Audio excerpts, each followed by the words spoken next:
अस्सलाम जी, मेरा नाम वासित है और आज का जैसे टॉपिक है कि आपको अपनी पूरी स्टोरी बतानी है कि आप बचपन से लेके समझ लें 55 तक आपने क्या किया क्या नहीं किया, तो वो बताने का मुझे मौका मिला है। और अगर मैं स्टार्ट करूं तो मैं 1988 में पैदा हुआ हूँ कराची में। और उसके बाद हम लोग टोटल जो फैमिली बैकग्राउंड है वो हमारा ये कि 4 भाई हैं, हमारी कोई बहन नहीं थी। इसके बाद ये है कि स्कूल स्टार्ट से मैंने, क्योंकि मेरे वालिद साहब एयरफोर्स में थे तो हम रहते भी फैसल बेस में थे, तो वो स्टार्ट से जो है हमारा जो स्कूल था वो सारा वहीं से था। मैंने प्रेप पढ़ी, फर्स्ट 1 क्लास पढ़ी PF डिग्री कॉलेज से, जिसको आप फ़ज़ाइया डिग्री कॉलेज कहते हैं। और वहाँ पे हमें एक बेनिफिट तो ये था कि हमारी मदर भी वहाँ पे हमारे साथ थी, स्पोर्ट्स टीचर, तो उसमें फ़ायदा भी था नुकसान भी था। फ़ायदा ये था कि नज़र रखती थी वो हर वक्त हम पे, और एक हमारे बरम थे कि जी हम एक टीचर के बेटे हैं। और नुकसान ये था कि हम कोई शरारत नहीं कर सकते थे, क्योंकि कुछ करते थे तो वो हमारी वालदा को पता चल जाता था। बहुत अच्छा टाइम गुजारा माशाल्लाह से, क्योंकि जो मेरा स्कूल था वो कराची में बड़े स्कूल्स में शुमार होता है और माशाल्लाह से बहुत बड़े पेस पे वो स्कूल था, काफ़ी बड़ा स्कूल था, उसी में कॉलेज भी था, वहीं से हम ग्रेजुएशन भी आप कर सकते थे। खैर पढ़ते रहे जी। अच्छा, जब अपना 9 क्लास और 10 क्लास जो थी मेरी, वो मैंने यहाँ से नहीं करी थी, कुछ इशूज़ से, जिसकी वजह से मैंने वो मलिर कैंट से पढ़ी। तो 9 और 10 फिर मैंने मलिर कैंट से पढ़ी, और मेरे जो लास्ट स्कूलिंग उसका नाम था फ़ज़ाइया इंटरमीडिएट कॉलेज मलिर कैंट। वहाँ पे बहुत ज़्यादा मज़ा इसलिए आया कि वहाँ पे हमारी अम्मी नहीं थी, क्योंकि अम्मी हमारी थी डिग्री कॉलेज में, तो जितनी पार्टी कर सकते थे, जितनी शरारतें कर सकते थे, हमने 9-10 में करी हैं। ज़्यादातर जो मेरा ग्रुप था उसके अंदर मेडिकल की स्टूडेंट्स ही, जो ज़्यादातर मोस्टली डॉक्टर्स बन गई हैं। और मेट्रो होती थी, वहाँ से हम जाते थे, पास हमने बनाया हुआ था। और स्कूल के बाद आज भी आते दोस्तों के साथ समोसा और कोल्ड ड्रिंक पीते थे हम 5 रुपए के अंदर उस टाइम पर। इट्स अराउंड 2000 से 2003 तक, और बड़ा अच्छा टाइम गुजरता था, बड़ा मज़ा आता था दोस्तों के साथ घूमना फिरना। और बस के अंदर एडवांटेज ये था मेट्रो के अंदर कि वो एक पास बनता था 200 रुपये में, तो आप पूरे मलीर के अंदर जितना आपको घूमना है फ्री किराया होता था। बस वो पास आपने दिखाया और आप सुबह से शाम तक बस में घूमते रहे, कोई प्रॉब्लम नहीं। और किसी दिन स्कूल जाने का अगर दिल नहीं करता था तो अब्बू को आके बोल देते थे कि जी आज बस नहीं आई है, या फलाना मसला है, ढमकाना मसला है। तो इतना ज़्यादा कभी जो है ना इश्यूज़ वहाँ आए नहीं। और हमारे अल्लाह जन्नत नसीब करें प्रिंसिपल बहुत अच्छे थे। अगर हमारी लास्ट पीरियड में पीटी होती थी और हम उनसे रिक्वेस्ट करते थे कि सर पीटी है, 1 घंटा तो हम खेलेंगे जो लास्ट पीरियड में, इससे अच्छा सर हमें छुट्टी देते हैं, पहले हमें बड़े दूर जाना होता है, तो छुट्टी भी दे देते थे। बड़े मज़े से वो चौकीदार को बोलते थे जान दे बच्चों को। उसके बाद माशाल्लाह से फेडरल बोर्ड, इस्लामाबाद बोर्ड जो था हमारा, वहाँ से मैंने मैट्रिक किया। फिर बैक टू फ़ज़ाइया डिग्री कॉलेज। वहाँ कॉलेज की लाइफ मैं समझता हूँ बहुत अच्छी लाइफ थी, बहुत मज़ा आया। वहाँ मेरा एक बहुत अच्छा दोस्त था अरसलान, अभी भी है, तो हमने बड़ी वहाँ मस्तियाँ करी हैं कॉलेज के अंदर, क्योंकि ऐसा वहाँ पे जोर नहीं होता जिस तरह से अपना मैट्रिक के अंदर होता था। कॉलेज के अंदर बड़ा मज़ा आया। कॉलेज में बंक भी बहुत मारे, आज भी याद है कि एक दफ़ा दीवार फलांग के गए थे, दोस्त के घर दावत थी, हदीद में वो रहता था, उसके घर बिरयानी खाने गए थे। और एक दफ़ा तो इस तरह से कुछ हुआ कि हमें एक जगह जाना था शायर फैसल पे, कुछ कंप्यूटर का सामान लेना था मेरे दोस्त को। तो क्योंकि मैं रहता भी फैसल बेस में था, साइकिल में आना जाना होता था। मेरे पास माउंटेन बाइक थी घेट्स वाली, और क्या कहते हैं ये है कि साइकिल चलाने का बहुत ज़्यादा शौक़ था, और बड़ी जान से प्यारी थी वो साइकिल कि पंचर भी खुद लगाता था उसका मैं। तो उसने कहा यार, दोस्त ने कहा यार तुम्हारे पास साइकिल है, साइकिल पे चलते हैं। तो मैं समझता शायद करीब जाना होगा, लेकिन बाद में पता चला कि भाई ये तो माशाल्लाह से बहुत ज़्यादा दूर था, कोई PIDC के करीब हमें जाना था, बहुत लंबा सफ़र था। खैर हमने पहले ये सोचा कि हम जाएंगे ऐसे, वहाँ एक हमें फ़ायदा ही होता था, उस वक्त बैंक्स भी ना 1:30 बजे बंद हो जाते थे। कॉलेज स्टूडेंट्स को ये एक एज था कि आप जो है फ़ीस बिल पे कराने जा सकते हैं बैंक, उसके लिए आपको वाइस प्रिंसिपल से सिग्नेचर्स चाहिए होंगे। हमने सेकंड पीरियड में गए वीपी साहब के पास, हमने कहा सर ये हम दोनों को फ़ीस बिल जमा कराना है अपना, तो आप प्लीज़ साइन कर दें ताकि हम फ़ीस जमा करवा के आ जाए। तो उन्होंने साइन कर दिया। अब हम साइकिल में जनाब दोनों दोस्त जा रहे हैं, फ़ीस तो जमा करवानी नहीं थी।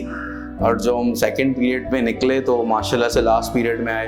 अब हमारी टीचर्स भी घबरा गई थी कि दोनों कहाँ गायब हैं सुबह से।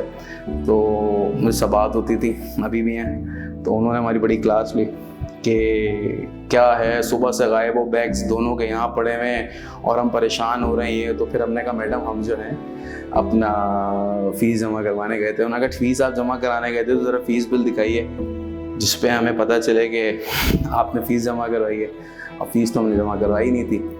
तो हमने दिखाया कि जी ये फ़ी बिल है, पीछे वीपी के साइन है, लेकिन फ़ीस जमा नहीं हुई। वो नाराज़ हुई कि फ़ीस क्यों नहीं जमा हुई। हमने कहा मैडम सुबह से लाइन में लगे हुए, रश इतना था, जब हमारा नंबर आया तो 1:30 बजे बैंक बंद हो गया। खैर हमारे आंसर से वो मुतमईन हो गई। 2 दिन भी चले गए। आज याद आता है बड़ा वो दिन, कभी हम दोस्त आपस में बैठते हैं तो बड़ा वो उस दिन को मिस करते हैं।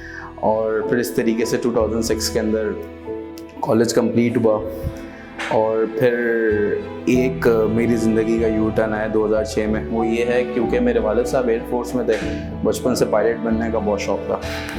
तो हमने अप्लाई किया जी जीडीपी पायलट बनने के लिए सेकेंड ईयर के बाद। तो इनिशियल जो टेस्ट हुए हमारे वो मैंने क्लियर कर लिया। काफ़ी ज़्यादा टेस्ट है लोगों के, उसमें से शॉर्ट लिस्ट हो गया। अब जब मेडिकल की बारी आई तो पता चला एक बुक होती है, कलर ब्लाइंडनेस टेस्ट होता है, वो मुझसे क्लियर नहीं हुआ। मैं CP2 था। जो वहाँ पे 8 लिखा था मुझे 6 नज़र आ रहा था, जो 4 लिखा था 1 नज़र आ रहा था, पूरे कलर्स नज़र नहीं आ रहे थे। तो वालिद साहब बड़े परेशान हुए, फ़ौरन आए। तो उन्होंने कहा आँख दो, ये दो, मैं मुँह हाथ धो रहा हूँ। तो अबू कह रहे हैं मेरे कि यार मेरी आई साइट वीक है और मुझे हर चीज़ साफ़ नज़र आ रही है और तुमसे ये इजी नंबर्स पढ़े नहीं जा रहे। उनके भी जो दोस्त थे हंसने लगे। खैर फिर मैं ISSB में गया इसका चेकअप कराने के लिए। उन्होंने मुझे ये एक मशवरा दिया कि बेटा आप क्योंकि कलर ब्लाइंड हैं तो एयरफोर्स में तो ना पायलट बन सकते हैं ना इंजीनियर बन सकते हैं आप। उन्होंने मशवरा बहुत अच्छा दिया था। उन्होंने कहा देखें बेटा आप डिसअपॉइंट नहीं हो, this is not the end of the world. दुनिया बहुत बड़ी है, आप अपनी ज़िंदगी जिए। सिर्फ यही नहीं कि आप फोर्सेस ही है और फोर्सेस नहीं तो आप जो है बहुत ज़्यादा डिसहर्ट हो जाएं। ज़िंदगी बहुत बड़ी है, अपनी ज़िंदगी जिए, बहुत चीज़ें हैं दुनिया में करने के लिए। खैर उसके बाद फिर मैंने सोचा कि मुझे ऐसा क्या करना चाहिए, क्योंकि बचपन से तो मुझे यही शौक़ था। और इत्तेफाक ऐसा है कि उस वक्त जो मेरे दोस्त हैं जो एयरफोर्स के क्या कहते हैं स्कूल कॉलेजेस में पढ़ते थे, उनमें से काफ़ी लोगों का हो गया। और आज कोई पायलट है, कोई आर्मी में। ज़्यादातर जो मेरे फ्रेंड्स हैं वो इसी के अंदर हैं, फोर्सेस से उनका ताल्लुक़ हो गया है माशाल्लाह से। तो फिर मैंने सोचा मुझे क्या करना चाहिए। फिर मैंने BBA की तरफ इरादा किया कि यार चलो मैं BBA करता हूँ। वो मुशर्रफ साहब का दौर था और उस वक्त BBA की बड़ी अहमियत होती थी। हमने BA फील्ड में दाखिला लिया। वहाँ पे हमारी दोस्ती हुई अब्दुल कादिर साहब से। तो तबानी साहब से बहुत अच्छी दोस्ती हुई। उन्होंने ज़िंदगी को बदल दिया, क्योंकि बात ये थी कि मैं सारी ज़िंदगी एक समझ लें कुएँ की मेंढक की तरह एक ही जगह पे फैसल बेस में ही रहा था। तो बड़ा मम्मी डैडी टाइप का बच्चा था, तो बड़ा मुश्किल था बाहर के एटमॉस्फेयर को एब्जॉर्व करना थी जल्दी। तो खैर उन्होंने मुझ पर बहुत ज़्यादा तवज्जो दी और मेरी ड्रेसिंग पे बहुत ज़्यादा मुझे सीधा किया कि ऐसे नहीं ऐसे कपड़े पहनने चाहिए, ऐसे नहीं ऐसे बात करनी चाहिए। बहुत सारी चीज़ों पे उन्होंने मुझे दुनिया करीब से दिखाई कि तुम बिल्कुल मासूम हो और हर चीज़ तुम बता रहे हो दुनिया किस तरीके की और तुम हर एक पे ट्रस्ट कर रहे हो। खैर मेरी बड़ी लर्निंग हुई वहाँ से माशाल्लाह से। फिर मैंने वहाँ से BBA कंप्लीट किया, दोस्त ने भी कंप्लीट किया। उसके बाद ज़िंदगी की दौड़ शुरू हो गई कि अब आपको जॉब लेनी है। जॉब तो कोई मिलती नहीं थी। दोस्त तो बिजनेसमैन था, उनके फादर, वो अपने बिजनेस में चले गया। फिर मुझे समझ नहीं आ रहा था कि मैं अपना कैरियर कहाँ से स्टार्ट करूँ। फिर मैंने ये सोचा कि क्या चीज़ है जो मुझ में बहुत ज़्यादा अच्छी है जो मैं कर सकता हूँ। वो थी मैं दोस्ती बहुत जल्दी बना लेता हूँ लोगों से। तो मैंने कहा कि मैं इसका मतलब मार्केटिंग के लिए आई थिंक सूटेबल हूँ कि मेरा इंट्रैक्शन और मेरी जो दोस्तियाँ हो जाती हैं लोगों से, और मैं बहुत ज़्यादा टॉकेटिव भी हूँ, तो मैंने कहा इसी के अंदर कोई अपना कैरियर बनाना चाहिए। खैर उसके बाद हमने सबसे पहले एक इंश्योरेंस कंपनी के अंदर ऐड आया था, वो ज्वाइन की AFU। कुछ समझ नहीं आया वहाँ पे कि इंश्योरेंस बेचनी थी, जगह जगह जा रहे हैं इंश्योरेंस बेच रहे, कोई ले ही नहीं रहा, इतने सवालात कर रहा है, उसको हैंडल करना मुश्किल हो रहा था। फिर एक मेरे ही बॉस ने मुझे बताया कि बार्कलेस में जॉब्स हैं, तुम यहाँ पर चले जाओ BDO। खैर मैं गया, जॉब लग गई भाई BDO की जॉब। शुरू में तो समझ नहीं आई, बाद में समझ में आ गई कि इसमें तो बहुत अच्छे कमीशंस हैं और सारी चीज़ें। साथ साथ फिर मैंने अपना MBA स्टार्ट कर दिया। अच्छा, अब हमने अपने आप से ये वादा करा था कि जी अब फादर से कोई हेल्प नहीं लेनी है, अब जितना फादर ने करना था उन्होंने कर दिया, अब जो है ख़ुद से बनना है। तो मैंने उस वक्त बड़ी मेहनत की। सुबह मैं जॉब करता था, शाम में अपना MBA करने जाता था। PF किट से मैंने MBA किया, शारे फैसल से, सिटी कैंपस से। बस मुझे एक अच्छा, मेरे बॉसेस ने ये दिया हुआ था बेनिफिट कि वो मुझे 5:30 बजे ऑफ कर देते थे। तो मैं वहाँ से जाता था, 6 o'clock में मेरी क्लासेस होती थी और 9 बजे मैं वहाँ से फारिग होके कोई 10-11 बजे घर जाता था। मीनवाइल मैंने अपनी इनकम को बढ़ाने के लिए ट्यूशन्स भी पढ़ाना शुरू कर दिए। उसमें फिर ये होता था कि मैं सैटरडे, संडे और फ्राइडे 3 दिन जो है ट्यूशन्स पढ़ाता था। फिर अच्छे ट्यूशन्स मिल गए, उसमें मेरे दोस्तों ने भी मेरी बड़ी हेल्प करी है, और फिर ट्यूशन भी पढ़ाता था, ख़ुद भी MBA अपना कर रहा था और बार्कलेस में भी काम कर रहा था। बार्कलेस में बहुत सारी चीज़ें सीखने को मिली क्योंकि वो मेरी फ़र्स्ट जॉब थी ऑफिशियली। और उसके बाद जो है वहाँ से मुझे बड़ा फ़ायदा हुआ, मेरे कमीशंस अच्छे बनने लग गए। मुझे पता चल गया कि बैंकिंग करनी किस तरह से कमीशंस बनाना है, कैसे मेहनत करनी है, राइट डायरेक्शन। और उसके बाद बार्कलेस के साथ साथ फिर मैंने अपना एक छोटा सा बिज़नेस स्टार्ट किया, एक दोस्त के साथ इन्वेस्टमेंट की थी शीशा बार की। बाद में मुझे समझ नहीं आया बिज़नेस, और इसमें मुझे लॉस भी बहुत हुआ क्योंकि शीशा बैन हो गया था पाकिस्तान के अंदर, तो आप शीशा बार नहीं चला सकते थे। वहाँ पे मेरी काफ़ी सेविंग्स का मुझे लॉस हुआ, तकरीबन कोई 3-4 लाख रुपए मेरे पर्सनली डूब गए जो मैंने बार्कलेस से बड़ी मेहनत करके कमाए थे।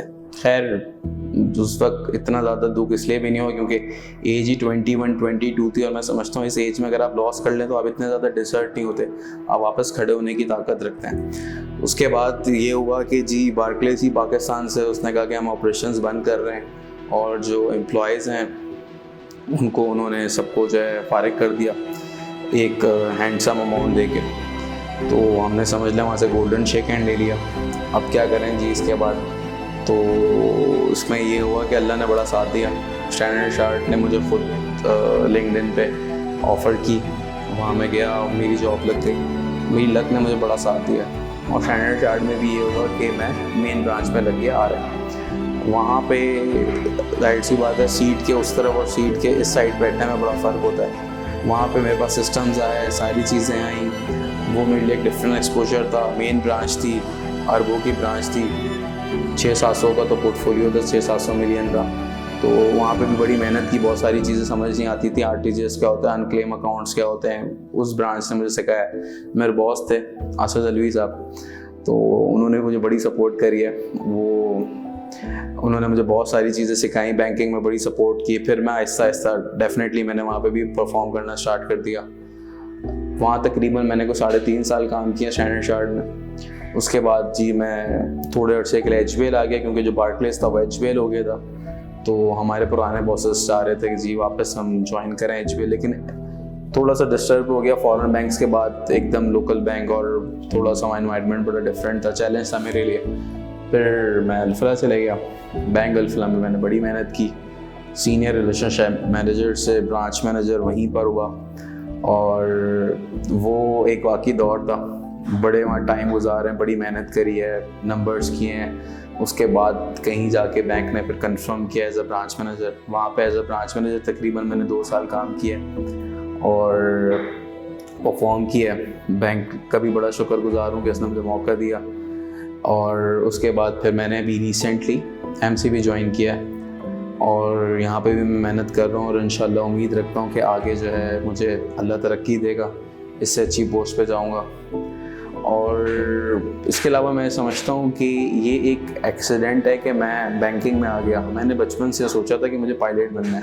तो बचपन में पूछता भी था मुझसे क्या बड़े होगे क्या बनेंगे, तो मैं यही जवाब देता था पायलट बनूंगा। और वाले साहब एयरफोर्स में थे तो जाहिर सी बात है पायलट बनने का ही शौक़ था। पायलट्स बहुत सारे जानने वाले भी थे वहाँ पे, और तकरीबन कमोबेश सारा पाकिस्तान के हमने बेसिस भी घूम लिए थे।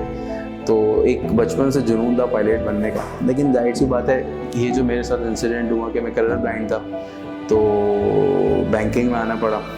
फिर ये है कि माशाल्लाह से इसी क्या कहते हैं बैंकिंग में रहते हुए अपनी ज़िंदगी के अंदर बहुत से नशे व फराज देखे।